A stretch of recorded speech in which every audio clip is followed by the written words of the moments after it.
अस्सलाम वालेकुम मेरे प्यारे सामाइन। आज मैं आपके साथ एक ऐसी कहानी शेयर करने जा रहा हूँ जो आपके दिलों को बंदगी की गहराइयों से आशना करेगी। ये कहानी है एक ऐसे नौजवान की जिसका नाम अली था, जो ज़ाहिरी तौर पर तमाम इबादात को अदा करता था। वो बाकायदगी से नमाज पढ़ता, कुरान की तलावत करता और रोजे रखता था, मगर उसके दिल में एक बेचैनी थी, एक खालीपन जो उसे अंदर से परेशान करता था। ऐसे लगता था कि उसकी इबादत में वो रूह नहीं, वो ताल्लुक नहीं जो उसे अपने रब से जोड़ सके।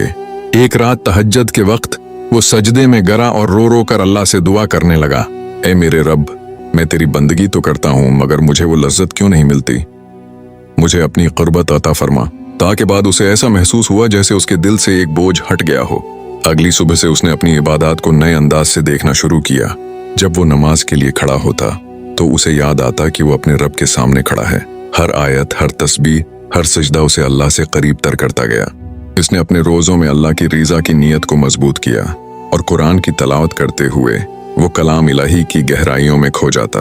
उसे याद आया हदीस कुदसी, मेरा बंदा नवाफिल के जरिए मुझसे करीब होता रहता है, यहाँ तक कि मैं उसे महबूब बना लेता हूँ।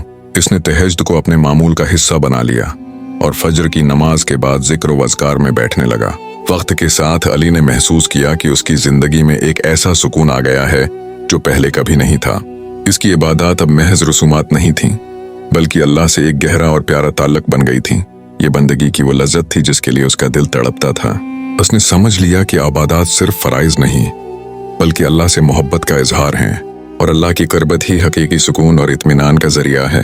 या अल्लाह, हमें अपनी इबादत में इखलास और खुलूस अता फरमा, हमें अपनी क़ुर्बत नसीब फरमा और हमारे दिलों को अपने जिक्र से रोशन कर दे। आमीन या रब्बिल आलमीन। जज़ाकल्लाह खैर कसीरा।